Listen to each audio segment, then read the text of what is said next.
Bienvenue, chers téléspectateurs.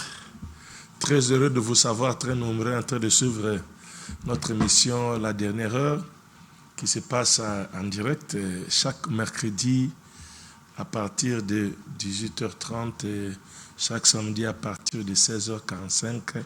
Nous sommes là en direct sur votre chaîne BCTV. Alors, moi, c'est votre âme serviteur, le prophète Patrick Nzana, et le responsable, le pasteur de l'Église Chapelle des Disciples, qui se trouve sur rue Maïndombe 66, quartier Kilimani de la commune de Kitambo, direction chez de la foi. Donc, vous qui êtes à Bandal, Kassavoubou, Kitambo, Selembao, et Bumbu, vous empruntez la chaussée Kassavoubou, vous dépassez les ponts Lunda Bololo, entre Lunda Bololo et Maison Mbungu, il y a un arrêt qu'on appelle Mabaya. Vous pouvez descendre par là ou entrer par là.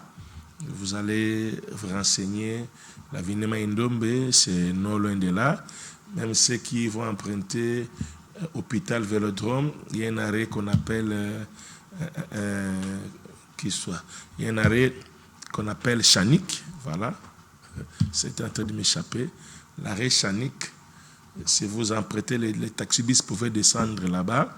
Vous vous renseignez, ou si vous êtes véhiculé, vous pouvez entrer par cette direction et renseignez-vous. Vous allez arriver sur Maïndombe 66. Vous allez nous trouver là-bas. Nous fonctionnons, nos portes sont ouvertes chaque jour. Du lundi au vendredi, les bureaux sont ouverts de 11h à 15h. Et nous avons culte chaque mardi, culte de délivrance des puissances, 17h30 à 19h30. Mercredi, nous avons aussi culte avec nos mamans, 17h30 à 19h30. Et le jeudi, culte de maturité d'enseignement, 17h30 à 19h30. Et le vendredi, nous avons veillé déjà à partir de minuit jusqu'à 3h. Nous allons passer de très bons moments. Nous passons toujours de très très bons moments dans la présence de Dieu. Le dimanche, de 8h30 à 10h30, déjà que des célébrations. Déjà comme demain, c'est déjà dimanche. Tu es mon invité. Sois là à l'heure. Invitez la famille. C'est déjà le dernier culte du mois de septembre. Demain dimanche, c'est déjà le dernier culte du mois de septembre. Je t'invite, venez en famille. Nous allons déclarer. Nous allons faire des grandes déclarations. Ce sera un culte riche en déclarations, je vous promets. Venez, vous ne serez pas déçus. Donc, voilà, aujourd'hui, nous sommes très heureux de vous savoir, nombreux en train de suivre. L'émission se passe en direct. L'émission se passe en direct déjà. Tu peux charger tes crédits, tes mégas, et tu peux aussi nous suivre sur notre chaîne, sur la page Facebook, Patrick Nzana. Vous pouvez aller là-bas, tu entres dans la page Facebook, et tu prends les liens, tu peux aussi partager à tes amis, partager à tes proches, tous ceux qui sont dans la difficulté, ceux qui traversent un moment très sombre. En tout cas, ces messages, partagez à vos amis et ils ne cesseront pas de vous bénir. Ceux qui sont à l'hôpital, tu as quelqu'un à l'hôpital et tu peux aussi lui envoyer les liens, il peut nous suivre. Et voilà, c'est ça. Ce serait une très bonne chose pour la gloire de notre Seigneur Jésus. Nous sommes aujourd'hui, il y a un texte là que nous partageons déjà au niveau de l'Église. Nous parlons de l'atmosphère territoriale. L'atmosphère territoriale, c'est le thème qu'on va continuer avec ces mois d'octobre, le 10e mois, l'atmosphère territoriale. Je vais te donner déjà de la vague, de l'eau dans la bouche pour que vous vous imprégniez de cela et que vous compreniez de quoi il s'agit. Et cela aussi va te pousser à vous joindre à nous dans nos différents programmes de l'Église. Donc voilà. Et sans plus tarder, invité déjà Oko Benga Bandeko na yo, Benga Bango, Baya Bakota parce que Bao Bakoti, Bao Balandi, ba témoigner monene nzambe mingi. nous avons des témoignages. Je dis aussi merci à nos fidèles téléspectateurs qui ne cessent de nous appeler, même après les émissions, nous voyons des messages dans nos messages dans nos WhatsApp, les messages qu'on enregistre, des prières, des encouragements. En tout cas, nous vous disons merci. Continuez à nous écrire, continuez à appeler et le Seigneur ne manquera pas de vous bénir. Il y a aussi des gens qui écrivent, qui donnent des témoignages de ce que le Seigneur a fait pendant que nous prions. Il y a des témoignages. Je sais que Dieu est dans les jours à venir. On va les enregistrer et on fera passer ça dans les médias. Ça sera une très bonne chose et vous verrez combien Dieu est merveilleux, combien les gens sont guéris durant nos séances de prière. Les gens témoignent la main puissante de Dieu. Donc c'est bon, les gens aussi découvrent les lieux. Ils ne se limitent pas seulement à nous suivre à la télé, dans les réseaux sociaux. Ils viennent aussi palper du doigt des réalités sur le terrain et ils bénissent Dieu par rapport à cela. Donc j'ai une lecture à vous proposer aujourd'hui. Une lecture à vous proposer par rapport à l'atmosphère territoriale. Là, la voix est un peu sèche.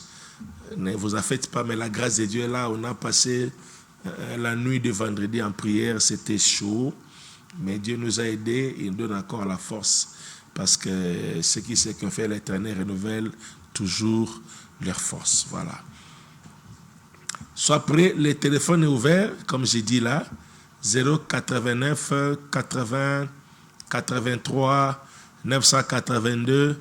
J'espère que dans la région avec Alpha Kandolo, les messages, la bande passante est là pour voir les programmes, les contacts pour nous appeler. Donc, je vous invite dans le livre de Genèse chapitre 28. Genèse 28, à partir du 10e verset. 10e verset. Jusqu'à 22e. Donc, à cette unité littéraire, nous allons lire toute cette partie. Jacob partit de Beersheba et s'en alla à Charan. Il arriva dans un lieu où il passa la nuit, car le soleil était couché. Il y prit une pierre dont il fit son chevet et se coucha dans ce lieu-là. Il eut un songe et voici, une échelle était appuyée sur la terre et son sommet touchait au ciel. Et voici les anges de Dieu montaient et descendaient par cette échelle. Et voici l'Éternel se tenait au-dessus d'elle et dit, je suis l'Éternel, le Dieu d'Abraham, ton père, et le Dieu d'Isaac. La terre sur laquelle tu es couché, je la donnerai à toi et à ta postérité. Ta postérité sera comme la poussière de la terre. Tu t'étendras à l'Occident et à l'Orient, au septentrion et au Midi. Et toutes les familles de la terre seront bénies en toi et à ta postérité. Voici, je suis avec toi, je te garderai partout où tu iras, et je te ramènerai dans ce pays, car je ne t'abandonnerai point, que je n'ai exécuté ce que je t'ai dit. Jacob s'éveilla de son sommeil et il dit, certainement l'Éternel est en ces lieux, et moi, je ne le savais pas. Et il eut peur et dit que ce lieu est redoutable. C'est ici la maison de Dieu, c'est ici la porte des cieux.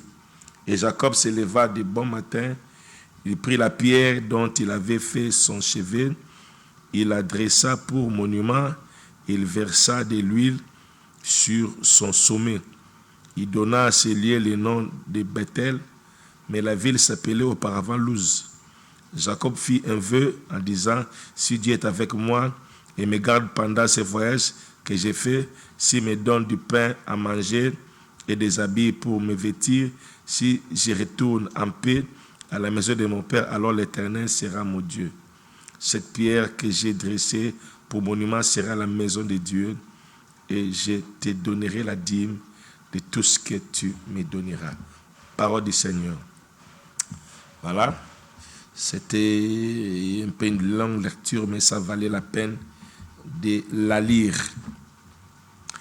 L'atmosphère territoriale. L'atmosphère territoriale. L'atmosphère, on peut dire une couche, on peut définir cela comme une couche gazeuse qui couvre la planète, les étoiles. L'atmosphère, c'est l'air qui couvre la planète, donc c'est l'air que nous respirons. L'atmosphère, c'est l'ambiance. L'atmosphère, c'est aussi l'ambiance qui règne dans un contrée, dans un milieu. Donc, bref, on n'est pas là pour faire trop des explications territoriales. C'est l'espace. Quand il y a territorial, ça sous-entend la terre. Des espaces terrestres, des milliers, des locales, des zones. Voilà.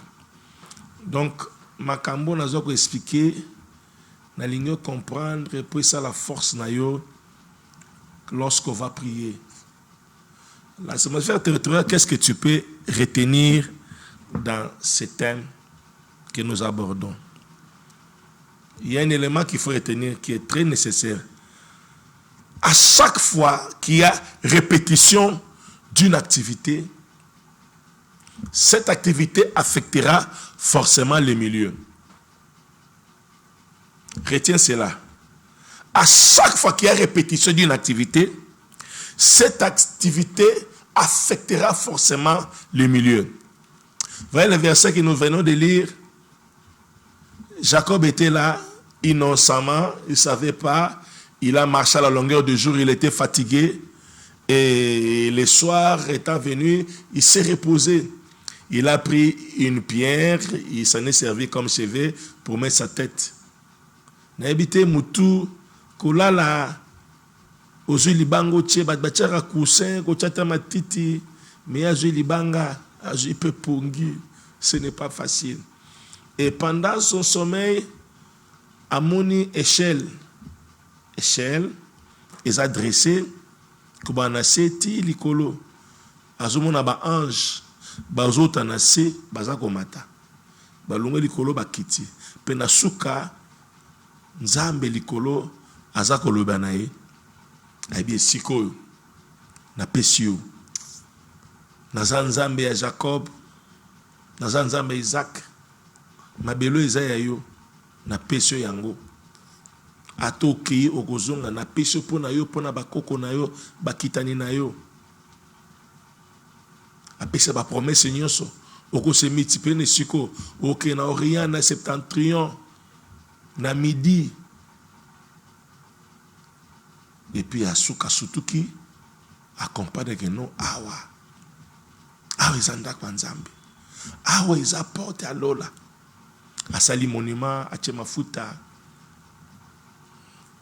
alobi ke awa asali vœu liboso na nzambe abisoko bateli ngai nzana okende tina zonga opesa ko lo pesa ya kolata na kozonga ozala nzambe na ngai na kopesa dîme na ngai. Voilà la petite histoire.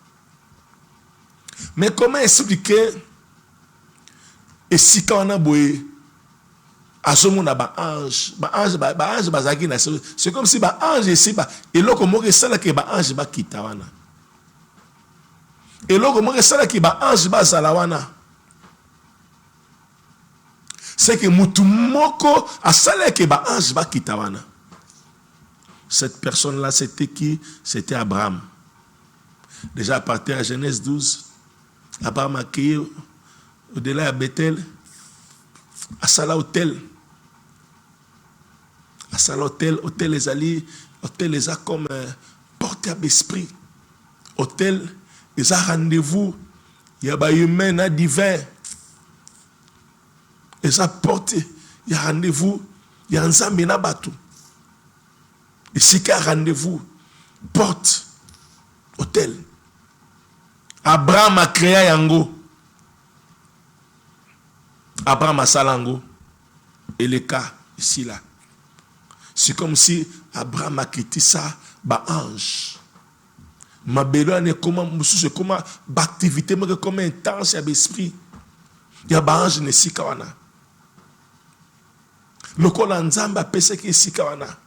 Tango a bâtir hôtel, a créer mouvement ya ba ange, a créer rendez-vous à l'esprit na batu, a créer activité moko ne sika wana, a créer atmosphère na milieu wana.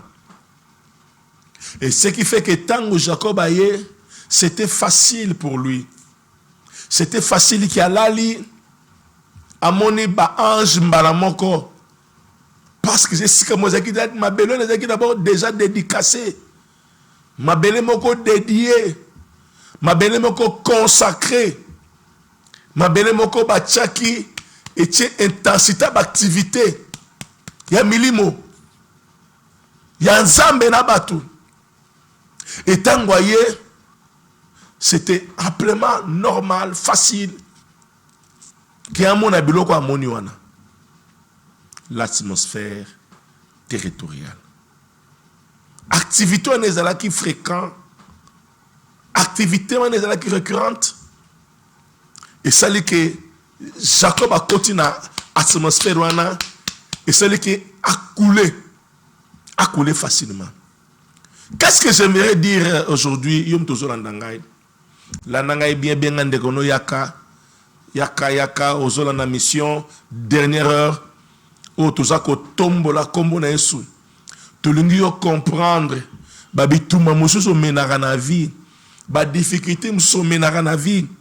Parce que ba activité e se créaka na lupango yo fandi o ebité. Répétition ba activité ça na lupango e siko fandi o ebité. Na musale siko sala ko ebité, na messe siko te kaka. Na famille na yo na ndako no na bandeko na yo siko zali. Milieu qu'on fréquenter, il y a des activités. Quelles sont les activités qui sont à répétition en ces lieux? Ni nyango esalemaka, ne sikawana.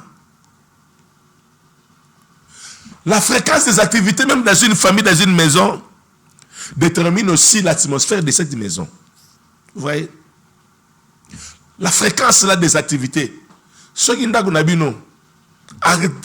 l'activité qui est fréquente chez vous, ils ont soin, ils ont bunda.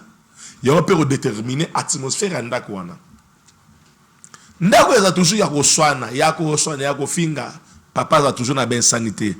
Maman toujours boko tate, bobala, bokende, nga déjà na 17 ans, na zari na libala, na 17 ans, ici na bota kebinon, na ajibwe, na zabwe, maman toujours à lobaka, à la kela rabana mabe, yope mon ofandi kaka, aza mama, na nesika okende te, oh maman pona nini boye, maman boye pona nini, maman tika boye, des fois tam subo komi ko swana na maman, la blika maman, exemple kaka.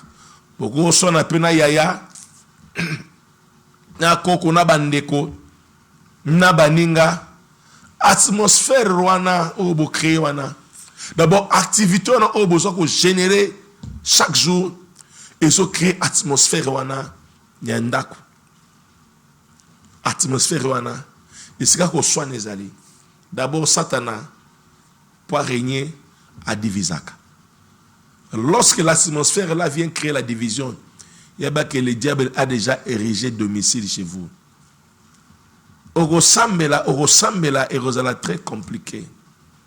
Orosambela Rosa toujours bitumba à permanence. Orosambela a toujours confrontation à tout moment. Ndakwe komi maudite.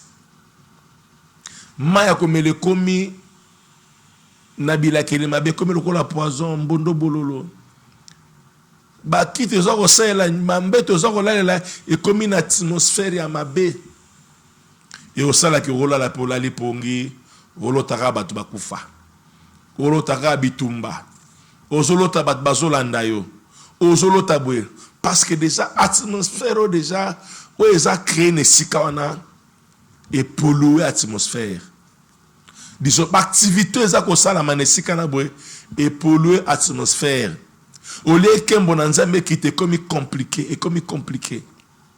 Dans déterminant 28, quelque part, sur Tangozo Kita, Tango Nzamba a prononcé ma malédiction, Ozo Kita déjà à partir, il y a 16, 17, 18. Azoloba, ton ciel sera comme de l'airain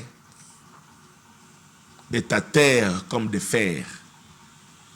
Pour ici, quand les habits qui les mabé, l'eau le commis airain, mabé le commis en fer, les ciels en airain, la terre en fer. Donc en airain, au sambeli et au bete kiti. Au sambeli et bete kiti. Mabele au loni et dendi et dindami. Au loni balona kanali bendete et au kote la wapi. Et au tika likolo tiko zika et au kauka. Et au tika likolo ti bandege bagolia banya bagolia bagofolo au pied.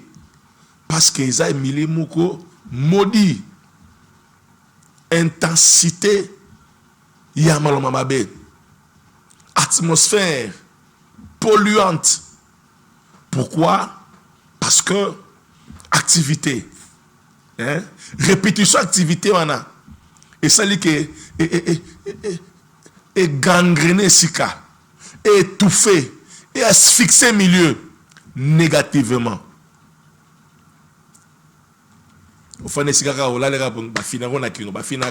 Parce que déjà activité c'est qu'on a déjà malamute. Ya rofinga, ya roswana, ya kobunda, ya boe, ça ne va pas marcher. Ça ne va pas marcher aux Olandangay. Aux Olandangay en direct. Au Benga. Benga 089 80 83 982. Tout bon de l'anza maintenant appelle 5 prière, 5 directive orientation, 5 conseil. On est là en direct pour vous recevoir, pour vous écouter, vous guider, vous accompagner dans vos difficultés. Jésus-Christ est Seigneur. Alors, Osana milieu c'est compliqué. Yo tobala na osana couple. Bozo loka mwana. Bozo sambela. Nzamba pesa mabota. Bitumbe zali. Mais pendant que bozo loka mabota, nanda wana boyoka na raté. Boloba na raté. Boswanaka. Des fois bundaka. Activité bocha répétition et affecter automatiquement milieu wana. Votre activité au quotidien, c'est des injures. Vous vous tirez des balles réelles. Ndago comme théâtre affrontement. Vous pèsez porte dans l'esprit mabé. Alors on a place on a bé. Borozelani na malamu. Qu'est-ce que vous pouvez encore attendre de mieux? Yo ke naka osambeli. Ozaki mère en église. Ozalaki mère repas ya ba pasteur.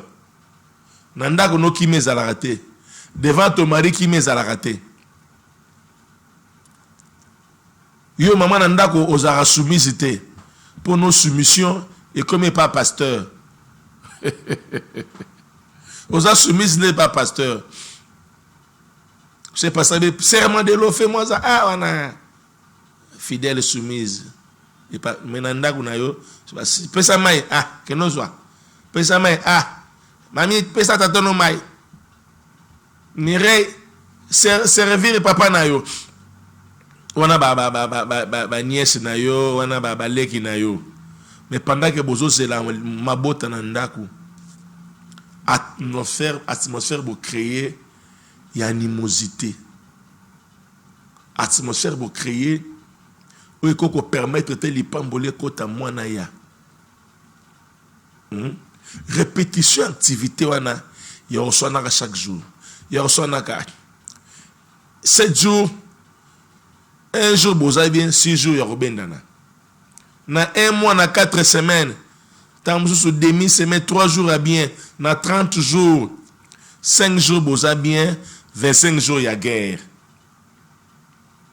et pourtant bolo comme sala bozolo comme bongo fin de mois futa loyer vous sentez que nyo se comme calé. Pourquoi? Tout simplement parce que activité à répétition à chaque fois. Prière mouké. Yo prière nous à l'église. Prière nous à la retraite. Mais c'est une grosse erreur. Parce que l'activité ndeko est quoi affecter l'atmosphère ndako. Alors, ce qui est mieux, c'est quoi? Ce qui est mieux, Qu'est-ce qu'il faut faire? Créer atmosphère à l'osamo nandako. Créer atmosphère à kimé nandako. Créer atmosphère à bolingo nandako. Créer atmosphère à soumission nandako.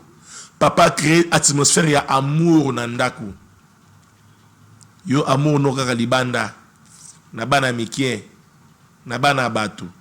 Na basi ya batu. Na mibali ya batu. Nde atmosphère ok arabien kuna. Mais nandako na yo okomi chien méchant. Okomi Tarzan. Okomi Hulk. Okomi Lougaro. Okomi Cowboy. Mais libanda aux équipes à péter. Aux gentil. Mama biseka seka. Papa biseka seka. Papa appelle sa talate. Mais nandako. So libanda basengi pesa $20, pesa $100. Ou pesa ko tu 200 ou lekisi. Mais so nandako basengi 20,000 francs. Il faut kakola. 10,000 francs. Débrouillez-vous. 2 jours, 3 jours. Atmosphère aux eaux créées wana. Et qu'on empêche ma beauté fungwama. Et qu'on empêche Seigneur kota. Et qu'on empêche miracle kota. Et qu'on empêche biloko mabe. Et qu'on benda milieu mabe nandako. Et qu'on fungola bandoto mabe. Et qu'on tia complication na makambe belé. Nana le bien amen bien. Jacob alalaki.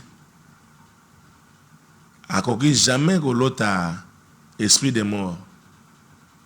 Atmosphère déjà papa Abraham, papa na kokona Abraham atike la qui est. Atmosphère wana et permettait qu'il y ait mon ange. Amona ki ba kufate. Amona ki mari de nuité. Amona ki alalite ki ba ko fini kingote. Asala ki pe insomnité. O sala ben insomnie pourquoi? Pourquoi qui mise aux angayo? Pourquoi sengoza aux angayo? Pourquoi malade yon aussi la tête? Armoire retondi bakisi. Atmosphère ni ne renyaka na ndako. Atmosphère ni ne renyaka na famille. Famille c'est kabwana. Besoin la concurrence. Yazo laksanine. Azana nini. Amona nga jamais na ndako na ye. Jamais to sola raté. Atati na lola. Se to kutay na ye. Na obete kara même tina lola. Quelle atmosphère que tu crées? Famille c'est kabwani. Famille panzani. Parce que activités dans la famille, il y a concurrence. Azana nini. Yeguna bali, ngape na robala. Omi bali si na makasi. Omi koti na makasi. Yeguna mama, balegi kutu. Et si babali yo yayo sana nini. Ye pa kiale. Ake luka oyaye. Ake luka ndoki mobo ami koti si. Ami koti na liwa. Parce que l'atmosphère dans la famille, c'est pas bonne. Et ça malamuten. Et ça qui est côté. Pendant que je parle là, yo famille au bout déjà, aussi beau kabouani, comme il y a ba prière, et comme il y a ba jeûne, et comme il y a golela, ou comme il y a bon de la boutou. Mais au bon de la boutou, mais tu fais une chose et son contraire. Na malobano libosa bana, et sengote, bilek elimabe, ozo panza, mais lo sambo, zambe pambola, zambe pesa, mozo kosala nini. Qu'est-ce que tu cherches? Qu'est-ce que tu crées? Qu'est-ce que tu veux? Qu'est-ce que tu veux? Likamunangeza atmosphère territoriale. Atmosphère wana na milliers tozali et sont déterminés. Aujourd'hui na ba milliers mususu. Et favoriser la culture mususu. Ah na Kinshasa solo ni pomme de terre le bocha soki ba engrais soki ba nini. Mais na est au pomme de terre ça va aller facilement parce que milliers wana et favoriser culture wana et favoriser croissance quelconque milliers wana milliers na milliers atmosphère ezali wana ezo favoriser biloko ekola ezo favoriser biloko esalema na milliers mususu ko simba te yango yo attaque moi na nzambo zo kangai millions il faut créer yango. Faut créer atmosphère wana. Bana pe balena ndako balali pe kimia titongo. Kako j'ai pas dormi. J'ai pas bien dormi. Moi na butozo ganga. Banyo bazoko ganga. Ba désordre par-ci par-là. Mutala libi na butu ba fièvre. Mutala na butu piqué crise. Mais aucune église, au pesaradim, au sambelaka, au zolo kanzambe. Retiens ce que je te dis là. Et n'oublie pas, Répétition activité wana. Il y a des autres affectés. Ce que tu fais souvent dans la maison, ce que tu dis souvent dans la maison, ce que tu pratiques souvent dans la maison, dans les milieux où tu vis, ça va affecter ces milieux pour toi. Lorsque tu travailles, bah engager dans une entreprise quelconque, dans une maison quelconque, gérer, même dans le gouvernement partout, activité dans chaque jour les alaranines. Kakoiba, kakoiba, kakoiba, kakoiba, kakokosa, kokosa la batu makambo. Et bien que ça va te coûter cher. Et quoi affecter yo? Okeno nandako, okeno ngoti nandako. Eko simba ndako na yo, eko simba bana na yo, eko simba nyoso ya yo. Je connais une entreprise dont j'étais le nom responsablement à Zalakawana, chef, ce qui est ressources humaines ou quoi. Moutema mabe. Encore batamite bemende ba oumela bakufa no kite. À travers na agnokola baja comme pas possible. Entreprise à l'État. Agnokola doko nyokola moutema mabe. Mokola kufa. Bato faso ba feta. Bato ba sala fête. Siko ba mikole le ka après. Moi na moko aya siko bwe na CV pour akota na musalango. Asisi ba classe aya bazwa na musala. Katang bazui. Batale kaka kombo. Batale longue. Batunio. C'est toi. Le fils d'un tel, c'est moi. Eh, nenge baganga. Yote. Baboya ye. Dans l'unanimité. Innocente elle était. Mais baboye, bazomelie. Imagine. Moi, on a que le musala tangi ba classe à sisi. Alors que au travail, na musala bazomelie à gozomela, bimi à gozomela. Hein? Abima, la queue entre les pattes, Sony. Pourquoi? Atmosphère est baby. Tellement que papa n'a travaillé, qui a assez à baby ici, na qui nous t'aime ma bête. A baby ici, na ko nyoko, na ko benga, na ko suspend, ko kata ba salaire, ko lia ba salaire. A baby ici, atmosphère. Tant que moi, na yesima, ça n'a pas marché. Mutumu a okelege maote na entreprise wana. Baboye bango nyoso. A manka place wana, azanga place. En principe, le corps la papa zala qui cadre wana boye, c'était facile moi na kota a évolué à travailler. Mais le kate répétition activité papa na sala. Et affecté milieu pour na bana na ye. Et affecté milieu peut-être est affecté qui provisoirement pour la employé. Mais pour la banque, etikali bongo.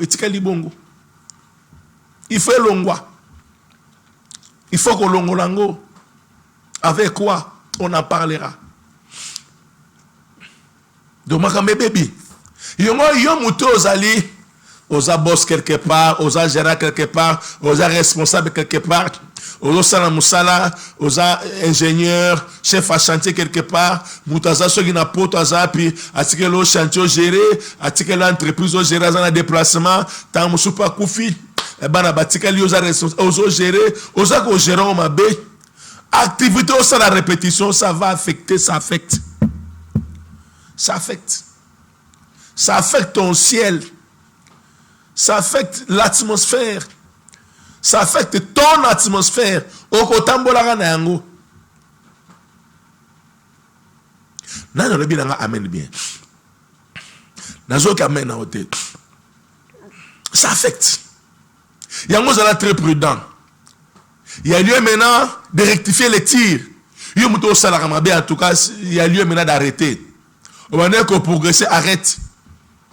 On est qu'on yiba arrête, on est qu'on escroquer, arrête. Mongo abatu makila abatu. Ndoke na gole saba noko boko na bana yo. Arrête. L'activité là que tu fais en répétition, ça va affecter. salaire à batu yo kaboyo na katikati po oboko la bana otangisa bana mokoti liwa na ndako okoti liwa na ndako ona tina mwana gene voyage mwana ke voyage kuna ke koma PD ko koma lesbienne akomi mutaba bangi mutaba drogue mutagindumba via mwana baby. Pourquoi? Activité no sala est affectée. En tout cas, enseignement au biango toke na on a 10e mois on va parler tous ces mois. Il y a des secrets de révélation, il y a des mystères et on va prier le Seigneur. Donc on a invité des gens à moto zokota. Programme Abisso mardi déjà na 17h30 19h30 on va parler l'atmosphère territoriale. Bien aimé, l'atmosphère territoriale. Toko expliquer ma cambo. Et puis toko bon de la cas par cas. Et puis on témoigner grandeur en Zambie. Yo za libana mboko zolanda déjà invité ndegona yo. Yebsa ndegona ok adresse pour na ba pesi kende. Oza la difficulté à santé, difficulté à musala, makama belé bloqué télémine. On semble même bloqué à cause de l'atmosphère. À cause de l'atmosphère. Okende wapi.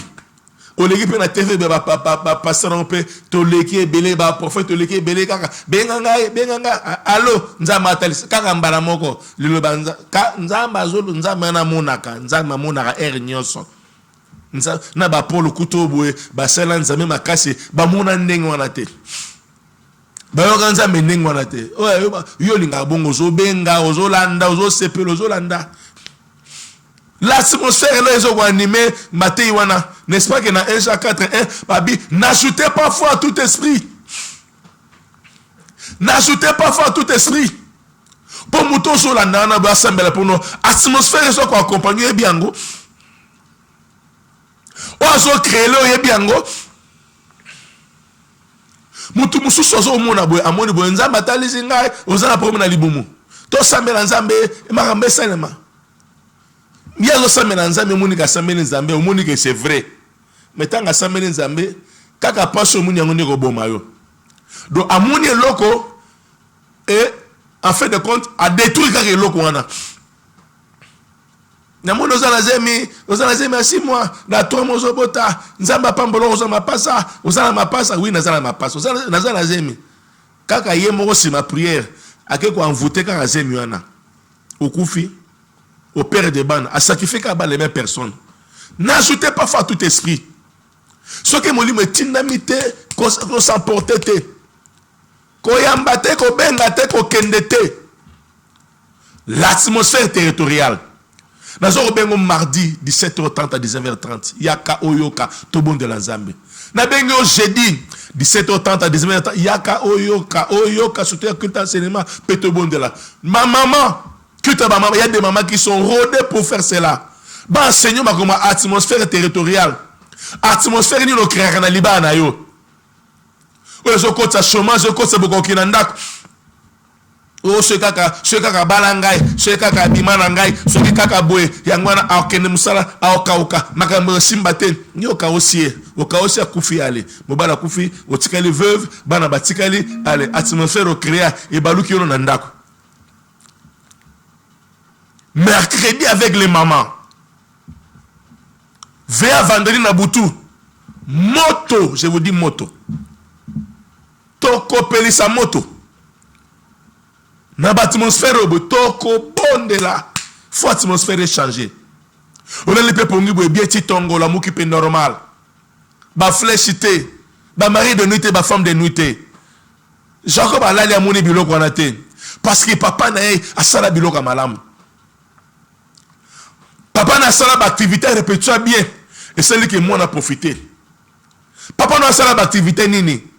Si c'est là qu'on bâtir l'hôtel, il y a qu'on sacrifier bana. Il y a bébé sa nyonso. Yo papa no sala ou botam la famille ba chef coutumier, famille banganga bandoki. Papa c'est saka loka. Ce que papa a saka, papa no saka loka. Dans une église normale, gêné, je gêne pas, j'ai gêné pour moi. Ou une église, et là que simbité, au comme na ba camarade, au comme na ba goswana, au comme na ba gotonga, au comme na rolanda na ba via batu, au comme na ba TikTok, au comme tiktokeuse. Je suis désolé. Et l'autre, il y a un yangote. Et au sein de ça, les 5 ans, 10 ans, 15 ans, nous avons ensemble dans le logoté. Au tiki na yo. Comme un frère na Kitambo, moi je suis là, dans la salle d'évangélisation, à porte, le lot. Bien que nous avons la TV, dans la salle, comme ma mission c'est ça. Hein? Ordre suprême. Hein? Il y a Matthieu 28, disant, allez, faites de toutes les nations. Allez, allez. L'église est à vacation missionnaire. Je dois aller faire. Nous comment dans la vacation des missionnaires, mais nous sommes encore, nous maintenons encore l'originalité, l'église missionnaire. Nous avons coin, le banzambe. Nous avons invité dans Mamanzambe. Papa, limbisanga yenga église na ya susute. Na banengo sambela na koma déçu. Et là on a gagné au sanganzambe na zu angote. Yango na kiende pas satana. Ah, nzambe na qu'est-ce que passe ngapi na meke pas satana. On a expliqué habiter papa tiki na ngatan. Na meka pas satana. So simbi tenye na ozonga. So qui peut simbi na kobi na ngai melimbi sanga po na yaki prière. Na prière ba bi ke vi na ngi bonga na osimba na koma lola na kota lola na ozo musa na ozo libala so ndimie su makamno su na moyo na ngangote yango pe na baye na ngai. Ba passer bino pe bo pusi. Maté abozo teya et comme nous okemi sabato ko pengu sabatu basana za to bongo sa mateya to terme to flatter batu te poto zo batu ba am baza biso te baza ya nzambi baza ya Yesu ndeko aboy na ye aboy na ye abia ke na ye et pas Satan so inde simbité aroya mais quand même j'ai fait mon travail. Je sais que le courant dans l'obaki mais l'obanza mais a semence et kokola tant kokola à rozonga pour les par hasard te nde a permettre qu'il na te yaye le kola boy qui jourwana tant kokola à se souvenir qu'un pasteur m'a parlé. Je dois me lever. Attaquer une église canazate, partout au Kende, l'essentiel, le travail est fait. Pour gagner à mes facilité. Yo ya facilement. Ou salama ou batene ne salama ga semis. Eza combat. Muto papa beaucoup ya kokiete, n'école ba kokiete. Yo ka passion na facilité kokae si ce n'est de se mettre dans la prière. Toujours sambela. Toujours que nous sambela pour la bataille. Na mon appel les cas qui est raté. Papa, appelez tous en direct. Comme ce qu'on est sur le là, ils ont en différé, ils ont mis sur la cala, ils ont mis sur la cala, tous en direct. Nous appelez mon quoi, Kati. Insistez encore, appelez, revenez. Benga comme ça, pour la prière, pour l'orientation, pour le conseil et tout. Nous avons un azali à Kosala. Donc, na lingi to sambela, to passer dans la prière. Je sais que ba dumusu ba linga ba ko na mateya, so ba yoki, ba comprendre ba comme ko benga. C'est aussi bien. C'est bien. Les marques et monsieur Banika, allô, allô, nous ne sommes pas là pour ça, toi, il faut que l'Obanzam qui pense au qui atmosphère territoriale. Répétition d'activité, répétition maloba, et affectaka, milieu psychofandi. Ce qui est habitumba, et quoi affecté comme une habitumba, baraba, comme un habitumba, yo papa na mabo bundaka, moi na soa kole ke libala, pour nae. Moi si aza saki abok anobeta ta kelibala soki na ndako mamoza anoka mto kosa tricher ko budara moi anopeta kelibala anokosa tricher pour azo copier ou ya monengi parce que l'homme est ce qu'il voit, l'homme est ce qu'il entend, l'homme est ce qu'il confesse. Vous voyez, ndiango ezo créer atmosphère wana voilà appel et koti. Toyamba. Allô? Au Benga, puis comme on est aux en direct dans l'émission La Dernière Heure. Bonsoir. Amen, papa. Kombo nani papa bengi wapi? Bengi na machine, hein? Nzamba pambolo. Elo lo bezate?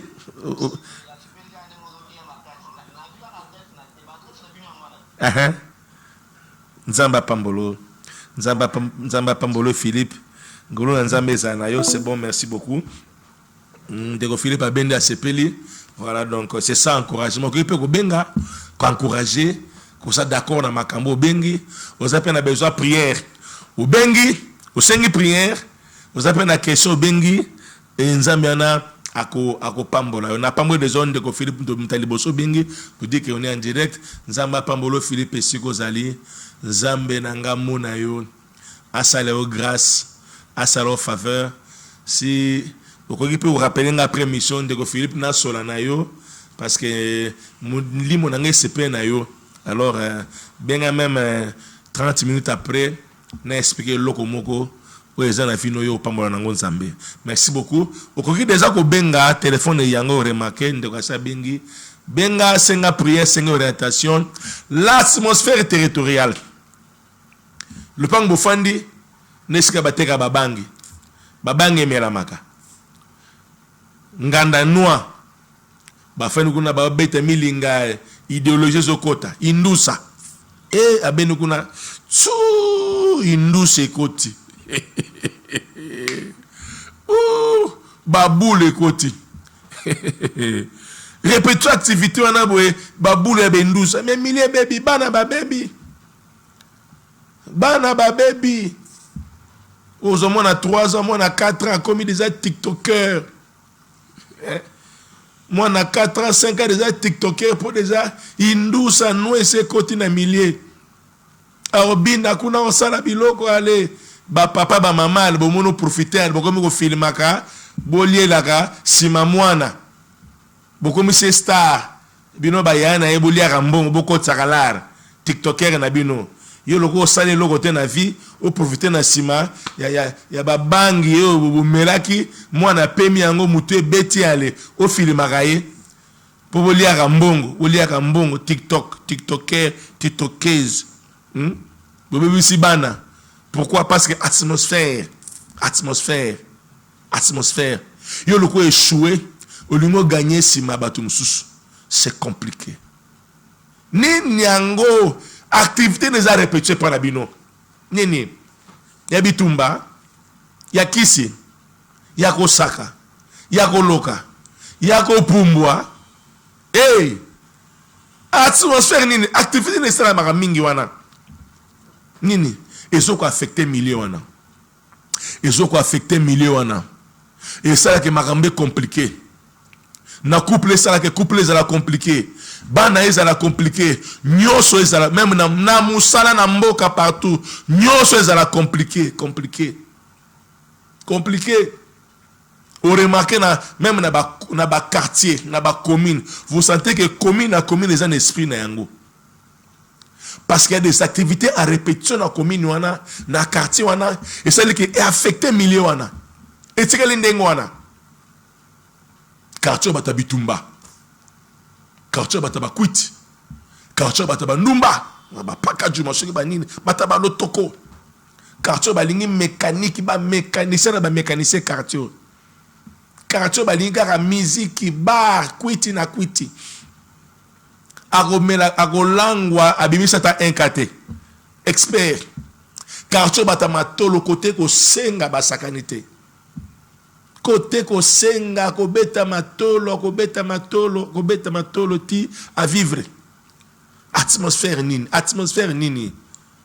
Quartier boyo ya batabitumba, quartier balinga kabale, quartier balingi kotanga, quartier balingi kikuluna, quartier balingi kindoki ko pumbwa, quartier balingi misala moko ezanga tina, quartier etonda ba receveur, quartier etonda ba chauffeur, quartier etonda ba domestique, quartier etonda ba nounou, quartier etonda ba boss, ba patron, quartier etonda ba vendeur, quartier etonda ba sentinelle. Vous sentez que milliers monakaro otimile bon nini yango ezalaka répétition wana nini yango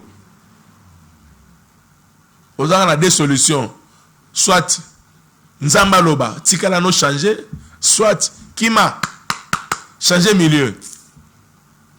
soit au tikala pour nous changer, soit aux longwa pour que ne sika mususu. Nana bien amen bien. Tant que nous ne libala wana atmosphère ni les gens libala wana. Il y a belle sœur, belle famille, atmosphère les anini. Yo zo no linga moi si atmosphère les la famille na nini. Onga linga kaye. Esili. Na linga ka mobile na ngala linga kaye. Ye bebe na ngai. Yo mona teke mtakoti libala bomi. Libala bomi si. Mona ngote. On va prier. Tu peux appeler au benga, au senga prière.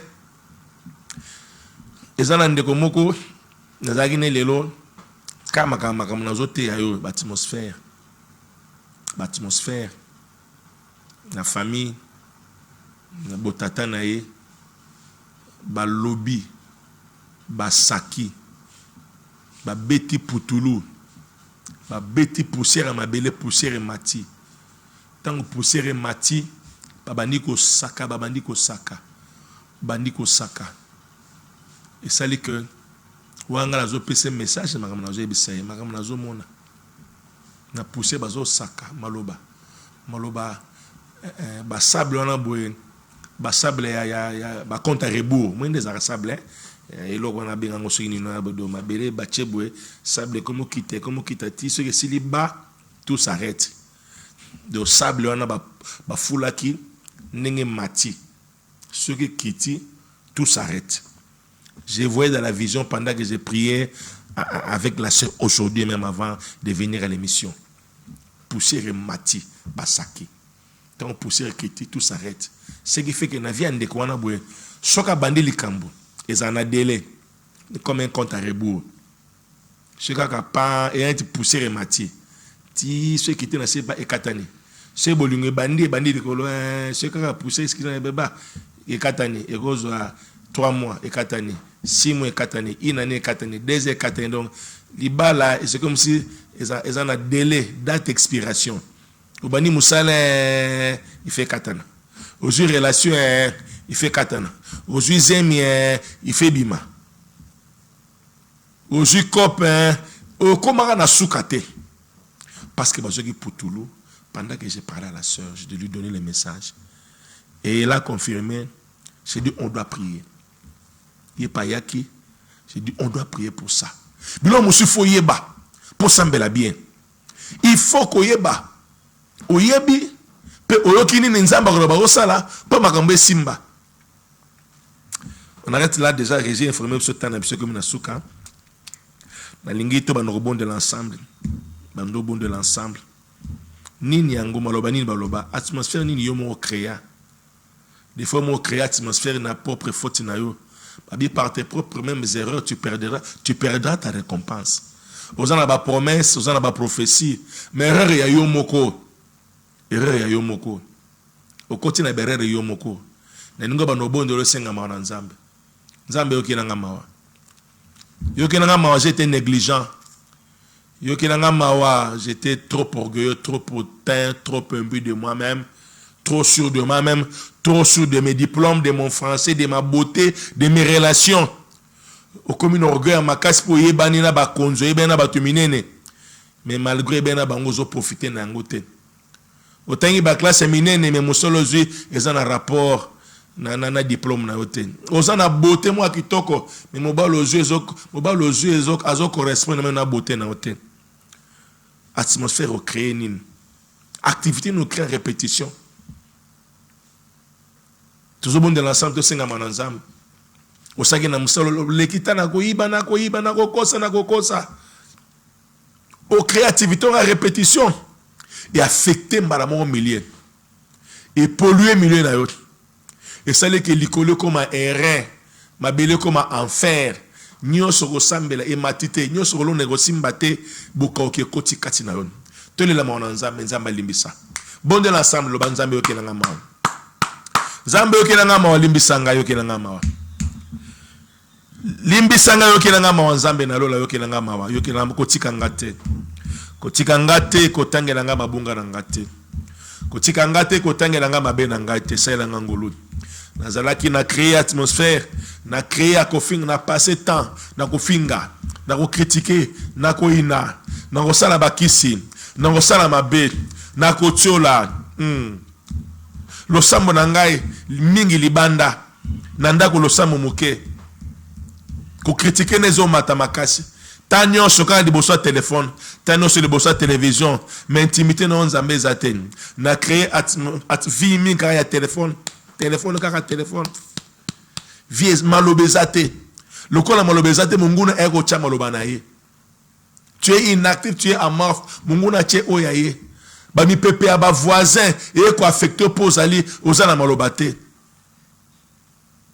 zambe okamawa yokela mama nanga maza ko sambela yokela papa nanga maza no hôpital azako lela maano ezala katina ye yokamawa bandeko nanga bazoka ngai siko yokamawa kotanga mabunga te muso ba ne ko sambela tiki nzela nzambe atia pengui na ye aboyi ne makama lo sambo abi primaka ma prier leki ba problème mutu pasi tika na zala kimia okimi présence en nzambe église komi téléphone na yo église komi na ndaku na yo olingi contact na musala nzambe te na bassin na nzambe te olingo servir nzambe te nzambe na limbisa yo nzamba okelo mawa nzamba sa elongolo nzamba okelo mawa okomi chaque fois kako enregistrer ba matanga kufa eloka malamu ezesu na vie na ote na ba publication no kaka matanga kaka ba faute ba débat emotion na kaka ba deuil ya ba deuil yo le la kaka yo kundaka kaka entourage no kaka ba kufa ka atmosphère ni no créaka yo kamawa espérance de vie na famille na bino et comme il y a ba 40 ans 40 ans moyenne bozo sila bino bana 50 ans bole karate boko makate na bondeli nzambe ayo kamawa na bondeli pona yo lo sambo na ngai na tango obwe ezala début atmosphère asika ezala nouveau départ na vie na yo répétez prier aussi manango ba kolo yesu na okilo loba na yo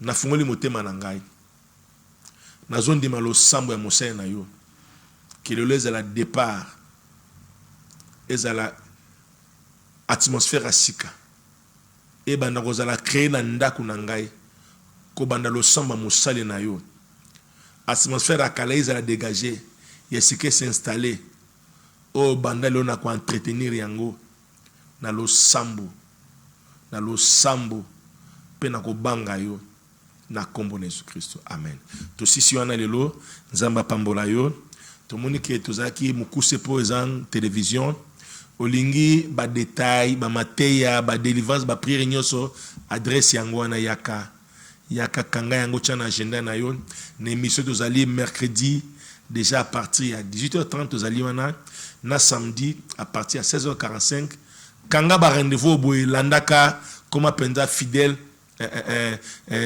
auditeur pour nzambe na pambola olanda mateya olanda pour ali pambola na ozupe ngonga yaka na adresse Maindombe 66 na Kitambo na direction ya Chute de l'Ofoy yaka wana nzamba ko pambola to komi na suka merci na Alpha Kandolo na régie merci na réalisation Patrick Komba merci na basali nyonso boza par bino son impeccable image impeccable nyonso impeccable nyonso kitoko nzamba pambola bino merci na Junior Sombo na États-Unis na mama Bibi merci na fils Chukulu merci na papa nyonso église chapelle des disciples Nixon na mama Tatiana mama Pauline bo pambolama na papa Guilain na pambole bino mama Solange mama Evodi Joyce Bilverici Astrid nazo pambola bino nyonso bo pamboze belé na lingi bino mingi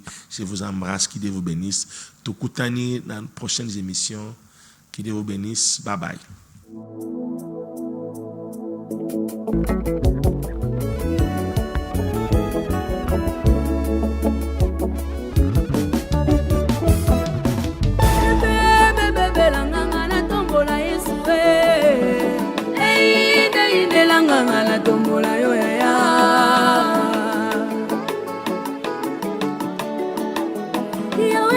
tongwama, yawe tongwama nanue.